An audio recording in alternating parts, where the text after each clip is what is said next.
Let's go and get started. It's good to see you all. Thanks for joining us for our initial Key Connections event of 2021. For those of you guys who don't know, we try to do this once a month. Previously, we did them in person and would have a lunch to entice you to join us.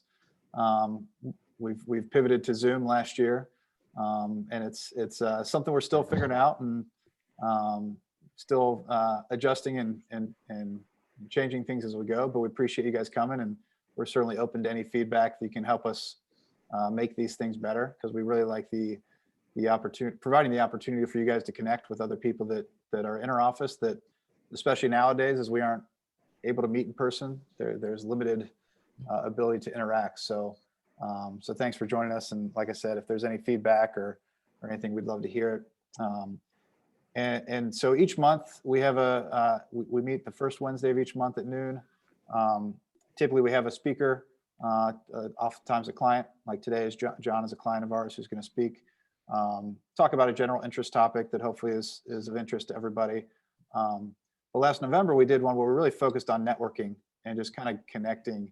And we ended up having about 40 people for that, and really liked the success of it, and want to kind of incorporate that going forward as much as we can, and really not just make it it's not just a lunch and learn, but it's a place for us to meet some of the people you share the office with. So thanks for being here and being a part of it. So quickly, the agenda, we'll do a quick, to start, we'll just introduce ourselves. We've got somewhat of a smaller group, so I would say maybe up to a minute. Tell us who you are, what your company is, what you do. And I'll add the additional question that I'll have everyone answer is the typical Cincinnati question that everyone asks. Does anyone know what it is? What high school did you go to? Of course. So we'll use that as our icebreaker question. And and the secondary follow-up question to that is, what high school did you go to? And do you still live in that area, or have you moved? Cincinnati, particularly some areas of town, they stay there and anchor in and figure with talking about housing and residential real estate, it's somewhat relevant. So I'll go around. I'll pick on you and you can go.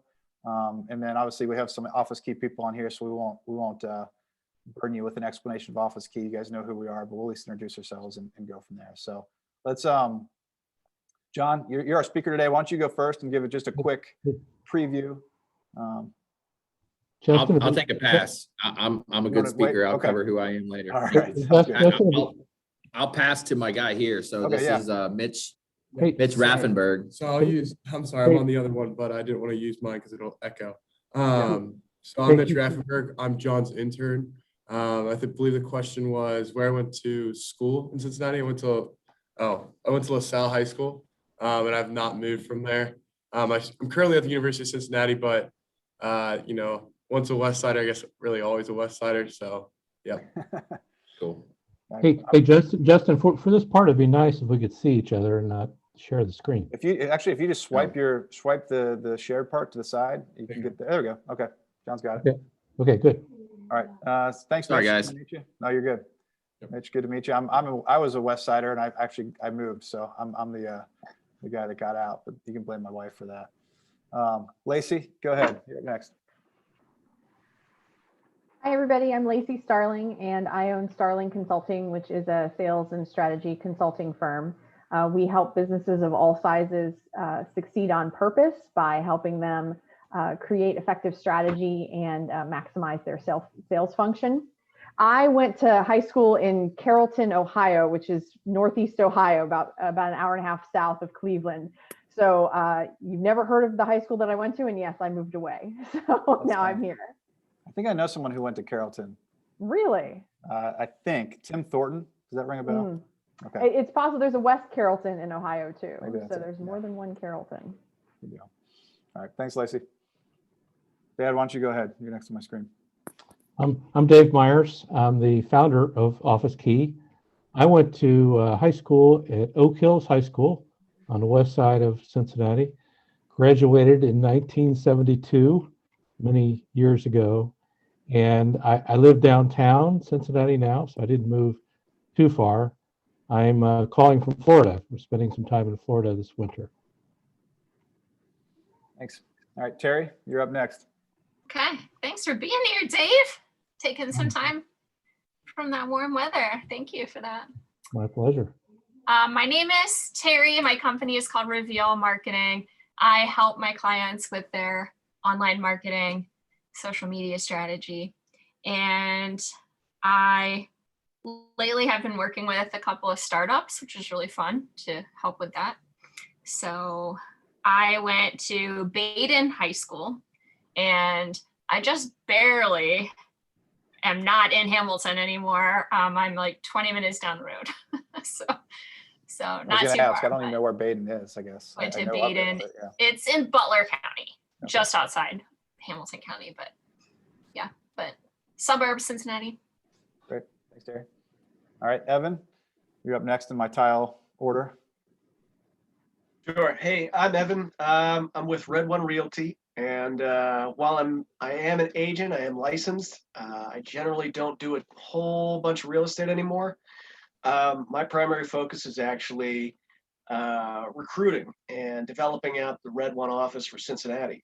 They're a agency in Columbus. They were started 2 years ago, and they're up to 408 agents as of today. So massive growth as far as real estate's concerned. We handle residential, commercial, everything you possibly want. And yeah, that's really about it. I went to high school in Pawling, New York. I'm actually from just north of Pittsburgh, so I didn't even go to high school in my hometown. And I ended up here because I married a Cincinnati chick. She's awesome. She's my best friend, my favorite, and we live on the east side of town. But as a real estate agent, we got broad spectrum coverage. We make sure we know every aspect of it. And if I don't have something I can help you out with, my agent certainly can. Great. All right, thanks, Evan. Fran, you're up next. Introduce yourself. I'm Fran, and I work for Office Key. I am the technology specialist and make sure the internet is working properly. I went to Taft High School down in the West End, but I'm no longer living down in the West End. But I am a West Sider, so. Close enough. All right, Robert, you're up next. I'm Rob Herbert. I'm with Horace Mann. I'm regional financial representative. So we help folks with their retirement, their education savings, and also life insurance. I've been with them since November. Previous to that, I was a financial advisor with Edward Jones. Previous to that, I was in surgical sales. I went to high school in San Antonio, moved here in 1988. And my wife, who's an Ohio girl, had it marked on the calendar when I had lived in Ohio more days than I'd ever lived in Texas. So now I'm from Cincinnati. There you go. Welcome. Thank you. Michael Bowers, introduce yourself. Nope, you're still muted. There you go. Good afternoon to all of you. I'm suffering from a little of Cincinnati, Ohio weather and nasal congestion, so it's me in the picture, but maybe not the voice you're used to hearing. Like our speaker today, I buy, sell, and rent money for about 40 years, mortgage banker, specifically the last 17 years, focusing exclusively on the boomer market. There are only some 80 million of us, and I enjoy that demographic. I enjoy working with them. And as we all want, as business folks, we offer them options and choices. So glad to be here and good to see all of you. In high school, where you? Oh, Northern Kentucky, Campbell County, went to UK and then traveled all over the world for the next 11 or 12 years. And then back in 2007, came back to Cincinnati to look after my father and mother. Great. All right. Thanks, Mike. Thanks for joining us. Angela, you're up next. I'm up front, sorry. I'm Angela with Office Key, and I'm an administrative professional at the Westchester location. And high school was in Tucson, Arizona at Wooster High. Yeah, you're not even close. That might be the winner. That's further than Texas. Yes, I miss it. Especially right now. Bonnie, I don't know if you are able to talk. Yeah, I can talk. Okay. Let me multitasking, so I was trying to limit some distractions. We can hear you, so yeah. But yeah, I'm Bonnie. I work for Office Key. I think I know everyone here except Robert. I don't think I've met you, but I probably have communicated with you by email or something. So good to see you. And as far as high school, I went to high school in Boyle County, Kentucky. So marching band nerd. If anybody's familiar with like the central part of Kentucky, maybe about 50 miles southeast of, say, Lexington, that's the area that I'm from. Okay, great. All right, and Aisha? You're muted. There you go. Hello, I am an admin assistant for Office Key, and I went to Sycamore. And I Very don't close. Flash anymore. All right, good deal. Well, I think, well, thanks for doing that, everybody. I think, like I said, we may have some more people pop on, and maybe if we have a chance, they can introduce themselves. But thanks for doing that. I wanted to share with Robert that I was born in Texas. So I wasn't there very long, but I was born there. My birth certificate has Texas right on it. There you go. Good deal. And actually, I'll do mine real quick. I'm Justin, obviously. Hopefully you guys know that with Office Key. I grew up, I went to Oak Hills as well on the west side of town. I did leave it though. A lot of, some of us went places for our wives. My wife is not from here. So as you can imagine, sticking in the west side, getting out of there was something that she was interested in exploring. And we kind of did the circuit. We lived in Kentucky for a while. We lived on the and Anderson for a while. And finally she found a place she liked in Mason. So that's where we live now. So that's us. But anyway, so thanks for doing that. I love the ability to connect with you guys and have some, meet some people that you probably don't see every day. Certainly, like I said, we'd love feedback because we'd like to incorporate this more. Like I said, last time in November, we had about 40 people. It was really a good, fun hour to kind of get to know people. And we're hoping that we can incorporate that in here, but also offer the opportunity for some of our clients to speak and talk to everybody. So without further ado, I'm going to present John C. Wagner. He is with Cardinal Financial, and he is going to talk about housing's new norm and give us his thoughts on, I guess, the residential real estate market. And hopefully, John, I'm gonna turn it over to you. I don't know if you want to give us instructions on participating, if you want us to chat, or just chime in if we have questions, or what's your style? Thank you very much. It's all yours. So yeah, a little housekeeping. So we'll probably do the questions for the end. Okay. So we'll save those, and I've got a little time at the end for some Q&A, and we'll have some open dialogue. Great. So I want to say, first of all, thank you, obviously, Dave and Justin, and all the familiar Office Key family that I've come to love so much over the years. I've been here, I think May will be 3 years now, and I do kind of feel like family. You guys put up with me and my craziness, and I'm very grateful. So, thanks to you guys for putting this together. I think I've met some of you at some of the Office Key connections. I know last year I went to a couple down at the Hyde Park location, and I need to get to more. So thank you to everyone here who has spent the time this afternoon to share with me who you are and listen to me ramble for a little bit. I'd like to throw something out since we did not get lunch. I'm going to bring some lunch in on Monday. I haven't quite decided what, but there'll be lunch for the group here, and I'll cater it in on Monday. So nice. This Monday, the 8th, we'll have some food. So a little late, better late than never, right? So as you know, I'm John Wagner. I did not go to high school here. I grew up in Florida, in Tampa. So Dave, I commend you again for getting out of the sunshine and joining us now. And I wish you could bring in some of that sunshine, because everybody here in Cincinnati knows how cold it is today. So, and yes, obviously I moved. I've now lived in Ohio since 2000. So I consider Cincinnati home more than Tampa since. But go Bucks. So it's Super Bowl weekend. So I got to get a shameless plug in there for my Buccaneers. Yes, sir. So we'll be rooting for them. So, all right, enough chit chat. So let me get into my screen here. Okay. How do I click through it again? Okay. So a little bit about me. I am the producing branch manager of Cardinal Financial. I've been here for 3 years. I was originally licensed in August of 2003. I'm a proud husband of 16 years and a father to 3 daughters. Proven servant leader with an extensive background in sales. I started my sales career, as I call it, as a child, 13 years old, selling melted chocolate door to door in Florida. So if you ever want to get an education, you go door to door and you learn a lot. I'm currently individually licensed as a loan originator in Ohio, Kentucky, Illinois, Tennessee, and Florida.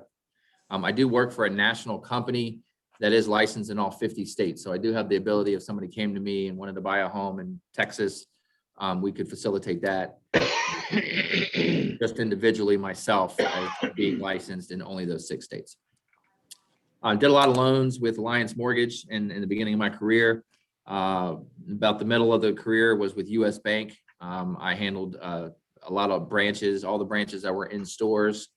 You might be familiar with the ones in Myers and some of the ones up north in Dayton and in Kroger stores. I had all of those.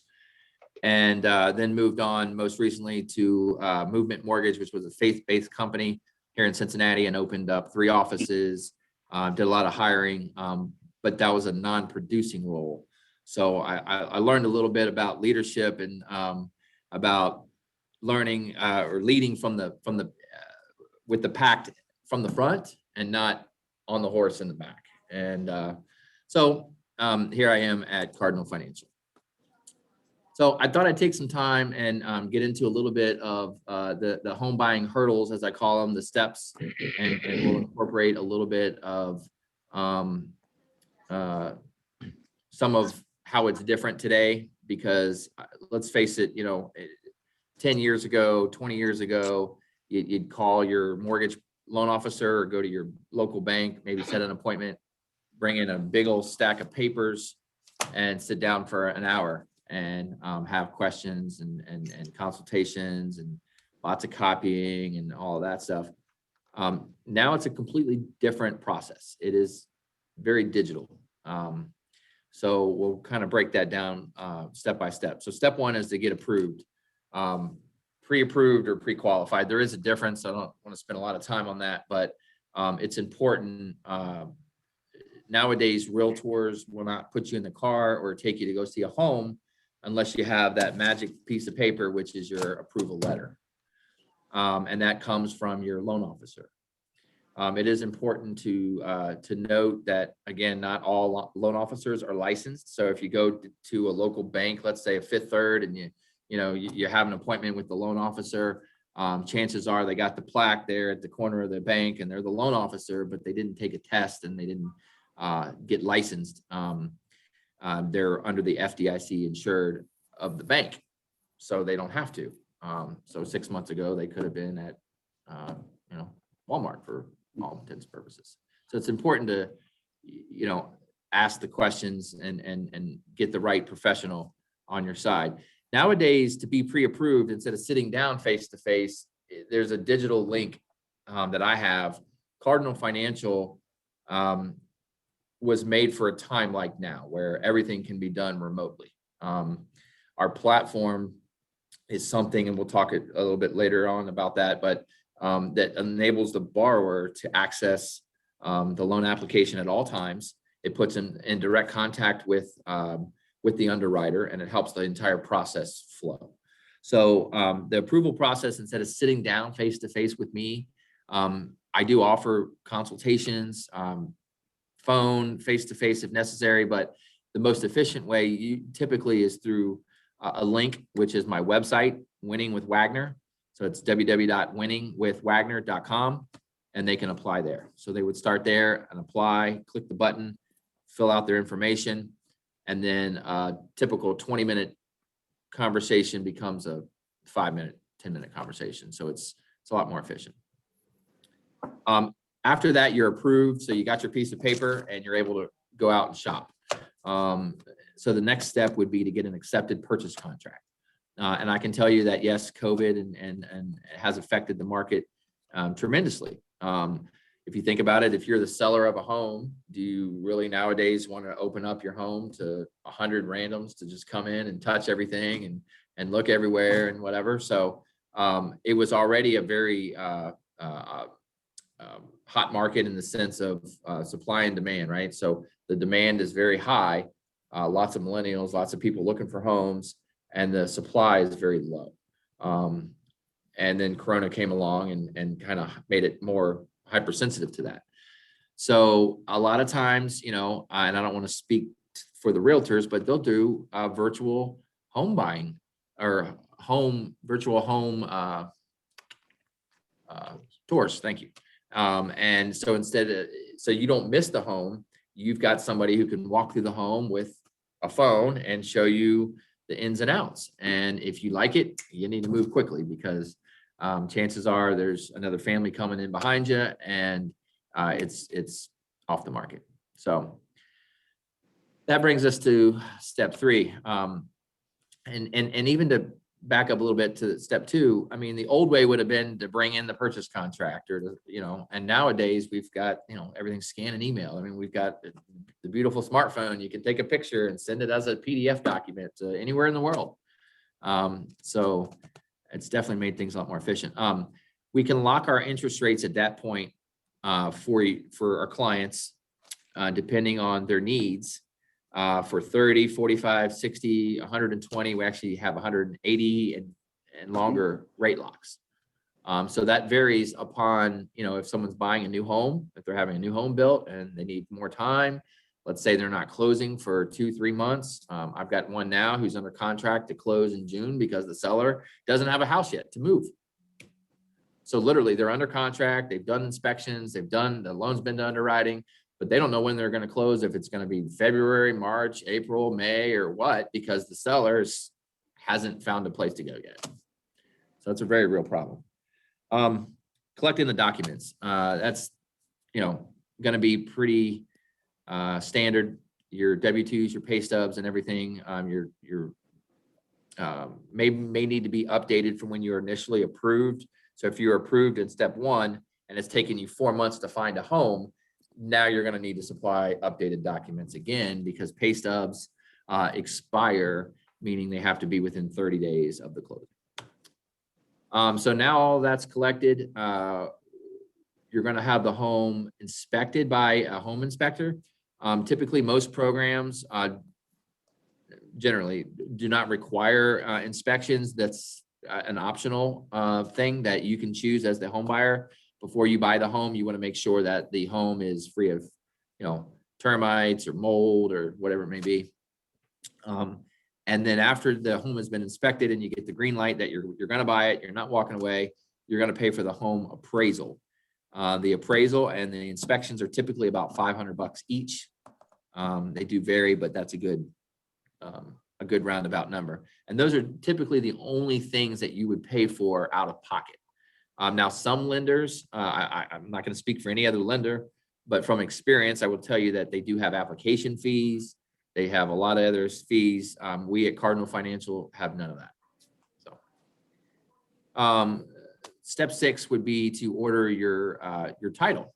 Most people do not know this, but when you buy a home, it is your choice as the buyer to choose your title company. There is a phenomenal title company in our building. If you don't know, I'll happily introduce you to them. Justin, that was a great addition to the family. But let's just all say that, let me just say, not all title companies are created equal. All right. While they don't represent anyone, they are a third party who does the recording of the documents, the wiring of the funds, and they do the closing and the notarizing everything. It is the final stop. So it's very important that we have a good, reputable title company representing you. And again, that's your choice. Step 7 is going to be the closing disclosure. So there's a new law out. It's not new now, but newer, so that before you can close on a home, whether it be a refinance or a purchase, you must have seen and signed a closing disclosure 72 hours before you sign your loan. The closing disclosure typically goes out once the appraisal's in, the loan's approved, and the title is in. Then we send it out, they sign it, and then that starts the clock. So the soonest they can close would be the 4th business day after that. And again, you know, if we were mailing things, if you paper mail a closing disclosure, it's 7 days. I don't know if you knew that. Versus if you electronically sign it, it's 3. Underwriting. So at this point, you know, we've got the loans approved, the closing disclosure's out, they've e-signed it, title work's in, appraisal's in. We're going to send the final package back to the underwriter to clear all conditions. They're going to get one last look on it.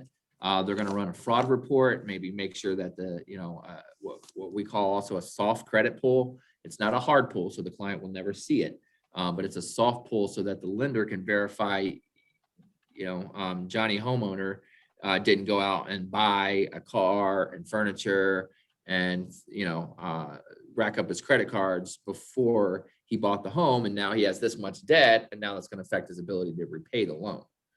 That's a really big thing nowadays, is the ability to repay. So the underwriter is going to look at everything. They're going to say, green light, go. They're going to issue your clear to close. I'm going to call the very happy buyers and the realtors and let them know that their loan is clear to close. They're ready to sign and schedule it with the title company. Final approved, kind of went over that already. And then number 10, your special closing event. Now, there's a good funds law in Ohio that if you are closing and the amount to close is over $10,000, you cannot bring a certified check. You must wire the money to the title company ahead of time. If it's less than 10,000, you can bring a certified check for that amount. And then to go a step further than that, I'm a little cheesy, so I give out T-shirts to my realtors if they do a good job and they're an all-star. And then all buyers, yes, even if they weren't, some are smoother than others, but they all get the 2021 home buyer T-shirt with the logo, winning with Wagner on the back. And I do attend about 99% of my closings. It's important to me to take time to sit with them at the closing experience. For those of you that know me, I'm not transactional. I truly take the time to get to know my clients and build a genuine relationship with them. And when I'm there to share in that moment and share the joy and give them a T-shirt and a handwritten note, we didn't even bring those, but I actually roll these up. I actually just bought an iron too, so I can iron out the wrinkles, and we roll them up. We give them a little handwritten thank you note that goes out to both agents, the clients. It's a special event, and it's important for it to be that way. Cardinal Financial and how our technology and home buying is different. I'm just going to touch on this on a high level. So our software makes the process smoother. So why I'm at this company, Cardinal Financial, guys, is not because of the name or anything, or the color blue, which is my favorite color. It's because of one thing and one thing only. I'm a very logical person. And in my profession, if I was a roofer, I would want the baddest hammer in town. Well, I'm not a roofer, I'm a loan officer, and I want the baddest hammer. My hammer is my LOS. It's called my loan operating software system. Okay. We own it. It's called Octane. It costs hundreds of millions of dollars. It took 10 years to develop, and no one else in town has it except for Cardinal Financial. And it makes the process efficient, smooth, and easy and transparent. And that to me is, if you think about home buying, smooth, easy, transparent are good things. It basically enables the client to upload documents with bank encrypted security directly into the system that they can access from their phone, from their laptop, anywhere in the world, because it's a web address. And it puts them directly in touch with the underwriter. So in a way, sometimes it's could be scary because the borrower is uploading all kinds of random stuff up there. But at the end of the day, my grandmother's taught me the truth will set you free. So if you always tell the truth, you ain't got nothing to worry about. We have a CRM, which is a client relationship management tool that is the gold standard of CRMs. It's called Total Expert. It's used by a lot of competitors in town. There is no charge for it at all for affiliate partners to use. A couple things to just mention. It's linked to the MLS. For those of you that don't know, the MLS is something that's called the multiple listing service. And unless you're a realtor like our friend Robert, right? No, not Robert. Evan? It's in the insurance. Hold on, I took my notes here. Let me read. I got to read them. I got to be able to read them. Where is it? Where is it? Evan? No, yeah, Evan, right? Correct. Thanks, Evan. All right, I look forward to connecting with you too. You don't have access to the MLS, so you're not able to shop through homes. The MLS, why I mentioned it's linked to the MLS, so it will prepare property websites and all the data that's about the home and publish a really nice customized website for exposure for the listing agents to sell.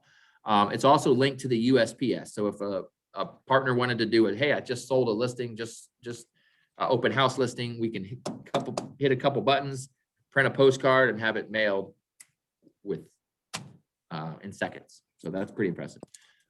As a lender, Cardinal Financial, we're a direct lender, meaning we lend the money and we service the money to the United States Department of Agriculture, the Federal Housing Administration, Fannie Mae, and Freddie Mac. So that is a very competitive advantage to some of my peers. I will tell you this because I won't mention names, but they lend the money and then they pass it on to someone else to service it. Well, sometimes there's issues there. And being a servicer, we can do things that other people can't. I'll give you one quick example. I had a client close. She bought a new home. She got a new job. Every lender in the world is going to ask for 2 pay stubs. It's a requirement. Well, we closed her. We had 1 pay stub, and she mailed in her second because we serviced the loan. And the last thing I'll touch on is brokered loans. So we do have kind of the best of both worlds. We do our own lending in all the what I call the regular bank world lending stuff, the VA, FHA, and we forgot VA on there, USDA, what have you. There are other alternatives which are non-agency loans. Basically, the best way to describe that is it's private money. Okay, so it's Bank of Texas or XYZ Bank, and we have programs, guys, that believe it or not, you probably aren't gonna believe me, but I can do 1 day out of bankruptcy, 1 day out of foreclosure. I can do I-10 borrowers. I don't know if those are non-permanent resident. I can do bank statement loans. So let's say somebody's self-employed. 80% of self-employed homeowners or self-employed business people have trouble getting loans from banks because they ask for 1099s, they ask for tax returns to show their income. Well, scratch that. That's the normal agency loans. The non-agency loans can qualify homeowners on 12 months of bank statements, and that's their income. So we look at their bank statements and they deposit $10,000 a month, then their income is determined off their deposits. So I never ask for tax returns or anything. So that's a huge advantage because again, most self-employed business people are turned down because they can write off deductions and what have you, and then they're left with a little amount of income. And that's what they have to go show to qualify to buy a house.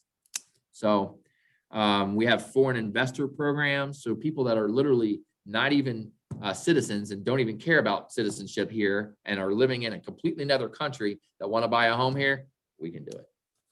So pretty exciting stuff. When is the time to refinance? So I had to throw this in there. Obviously, I do purchases. I will tell you that 90% maybe of my business is purchase. I have very purposely made my business model to be that way. However, I am very, very grateful to do refis. I picked up a $750,000 refi on Facebook the other day. And I'm very grateful for that because the more people I can help, the better, guys. I just locked my personal refinance in. I will tell you I mean, in all honesty, you can see the whites in my eyes. There's not a better time in your life to talk to your mortgage guy about refinancing. I promise you. The conversation's free. I don't care if it's me or someone else, but have it. Please, it's a free conversation to have and ask them, if it's a good time for you. Your loan officer should not answer that question. That's a question that you and your family answer together, because I always think about, when I get that question for me, I turn it around and say, well, how long do you plan on living there, Mr. Homeowner? Because at the end of the day, if you move in the next year or two, refinancing is not smart. And you heard it from a loan officer. I said it. Yes, I said it. I'm very passionate about refinancing because obviously I've done loans for 20 years, but when I first met my wife, her father lost his home, their childhood home that they lived in their entire life because he refinanced too much. It's a sad story, but I'm very, very passionate. So why should you refinance? Term savings, guys. I refinanced from a 30-year to a 15-year. I saved $225,000. I'm paying $80,000 more. I'm netting $174,000 savings in saving 13 years. That's huge. Rate savings, that's a no-brainer. That's what everybody knows to talk about. Hey, what's your rate? What's your rate? I got a lower rate. Okay. Obviously, rates aren't everything because most people have credit card debt, and I won't even go there. But if you have credit card debt and you're worried about your mortgage interest rate, might need to reevaluate a little bit because your equity is tax deductible to use. So you can pay off depending on, I put some acronyms in there, LTV, which is your loan to value, how much your loan is you owe versus how much your house is worth. Your credit score, obviously the higher scores, the better. And your DTI, which is your debt to income ratio. So that's all the debts that you have on your credit versus your house payment. You could refinance for things like to pay off credit cards, to pay off car loans, guys. I mean, I know a guy that literally, I was sitting here today, he bought a beautiful Porsche, and I mean, as beautiful as it is, it's a depreciating asset, right? As soon as he bought it and drove it off the lot, I mean, it's $20,000, $30,000 less. Your home is appreciating. So you can pay off college, home improvements. The mortgage interest you pay on your home is the good interest, if there is such a word. You get the 1098 statement, I think, is at the end of the year, and you take that to your tax guy and you get a little bit of tax shelter there.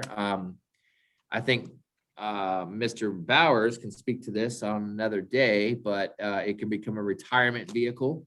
If you have your home paid off, you can do a reverse mortgage and typically get paid every month until you die.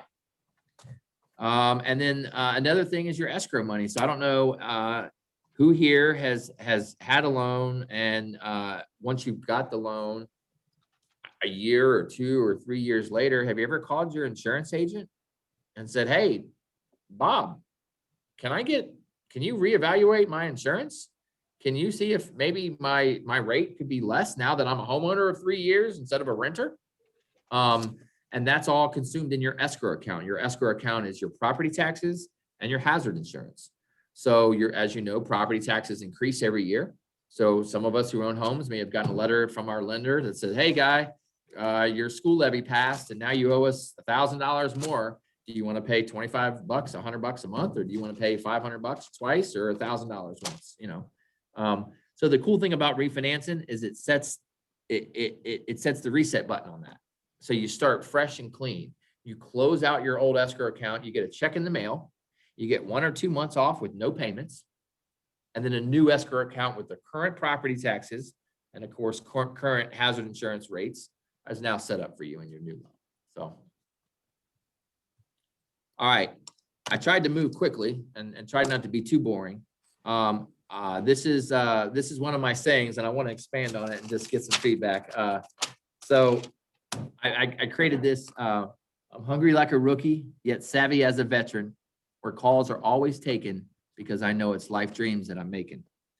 If it's the first home or an investment property, you can count on me to get it done properly. With A t-shirt at closing. It's my key to success. Putting you in that home. It's what we do best. Yeah, I should have been a poet.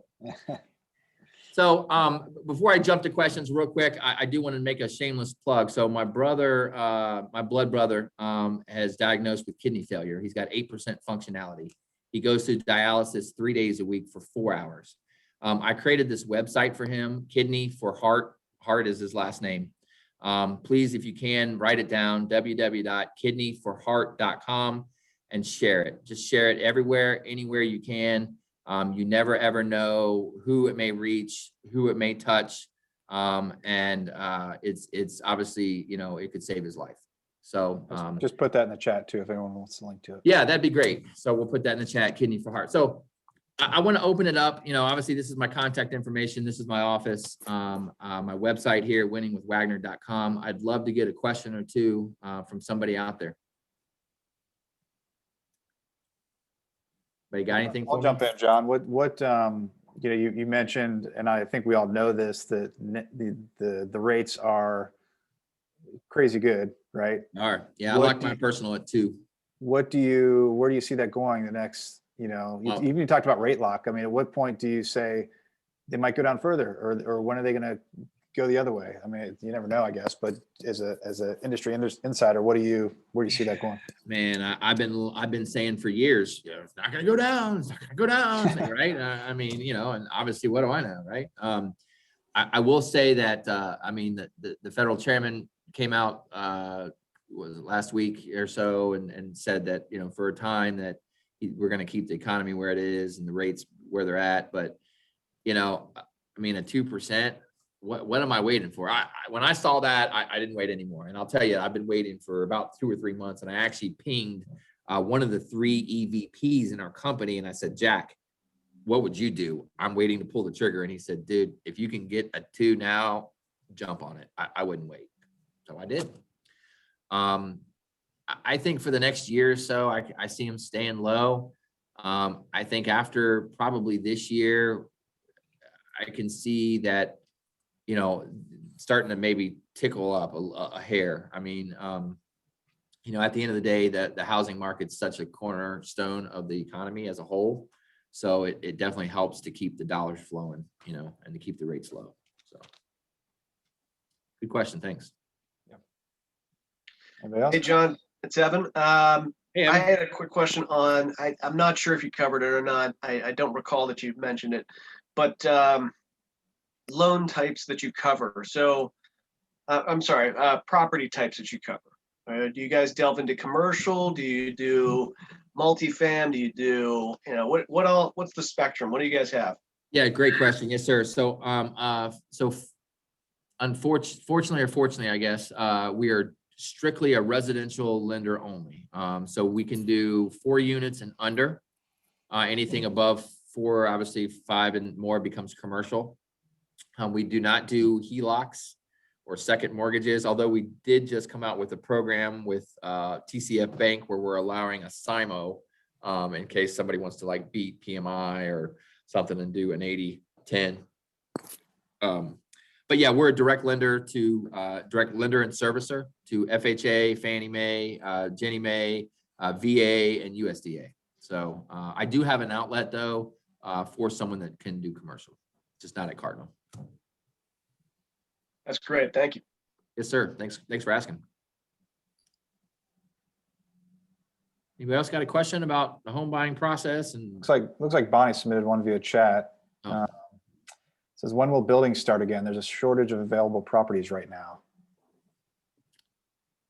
Yeah, that's a great question. Well, if you drive on my street, I can tell you they're building right now. And even in the cold, freezing, whatever, they're putting 40 homes up like weeds just sprouting.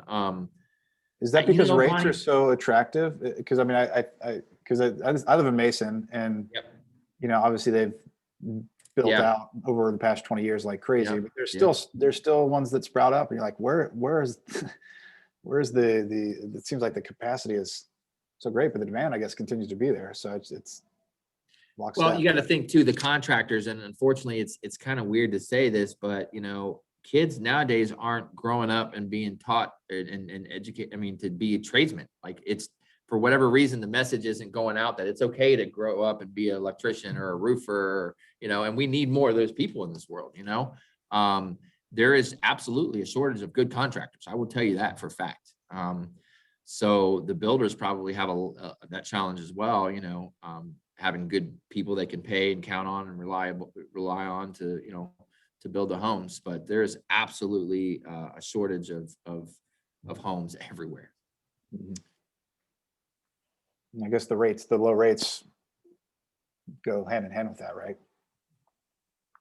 Yeah. So they're able to get the money cheaper, you know, although the cost of building has gone up, you know, just the cost of materials, I think, you know, simple things, you know, like lumber, and because of, you know, the world that we live in now, everything I think is affected by it. So it's important to just have those discussions, you know.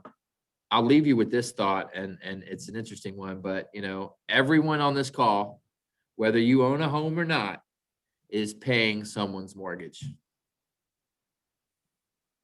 you might as well make it yours. Yeah. It's interesting thought. Great. Any other questions? John, this is Dave. Are any people upgrading homes because of working at home or being educated at home? You know, we're using our homes for a lot more now than we were a couple of years ago, with people working at home and kids taking school at home. You see any bump from that?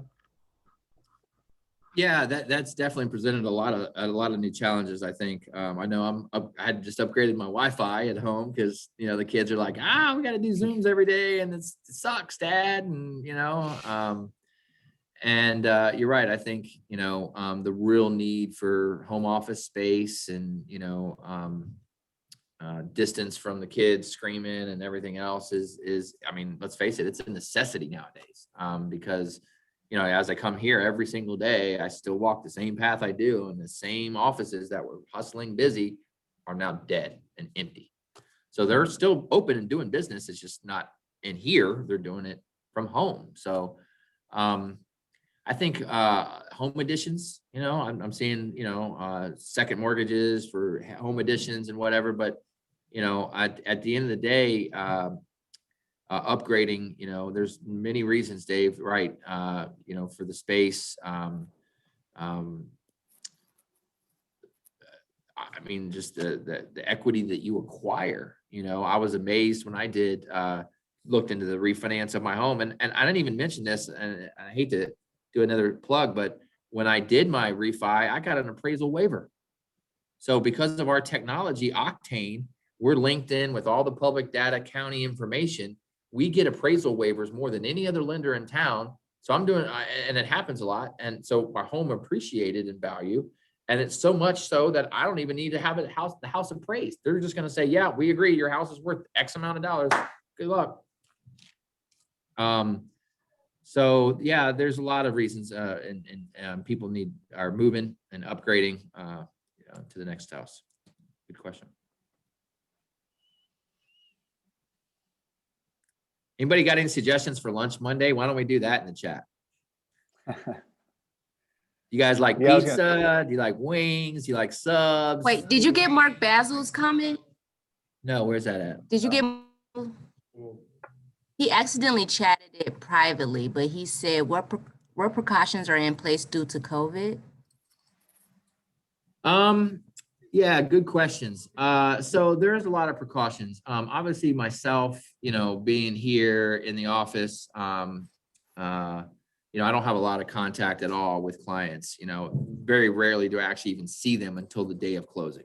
The day of closing at the title company, or even here, everyone is social distance.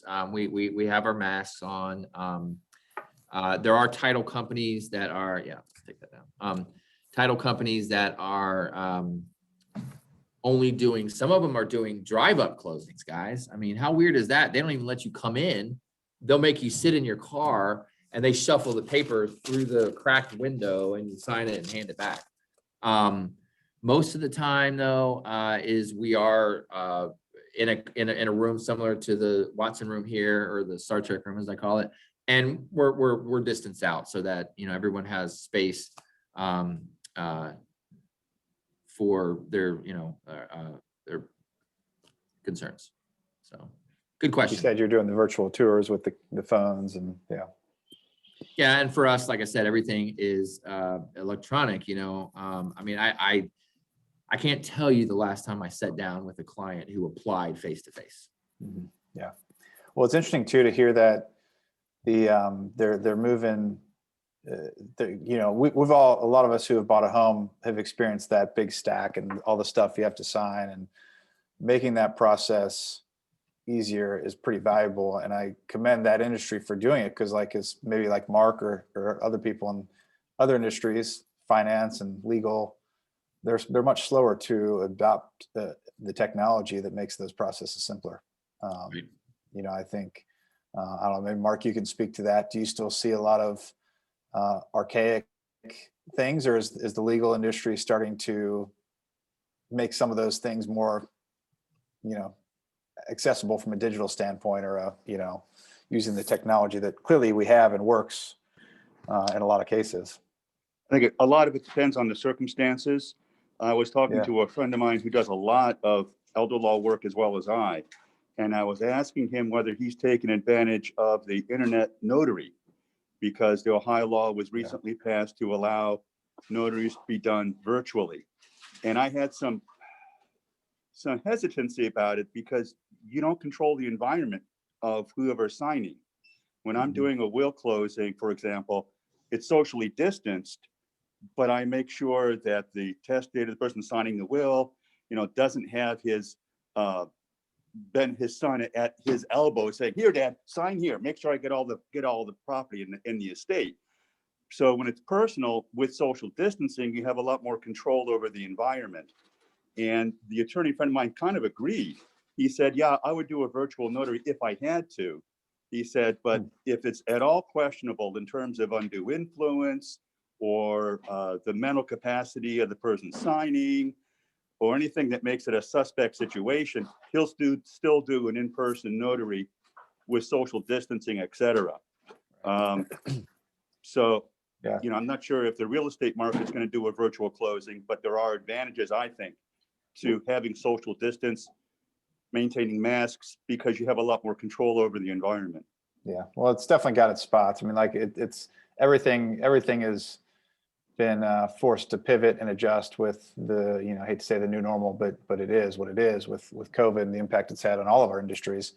You know, even us with, like we talked about with workspace, it's changed dynamically, and we're having to figure that out. And there's things where it works and it can make the transaction easier. And there's things, like you said, where there's still value in having that in person, you know, and like you said, John, when you're at the closing, there's value in being there personally.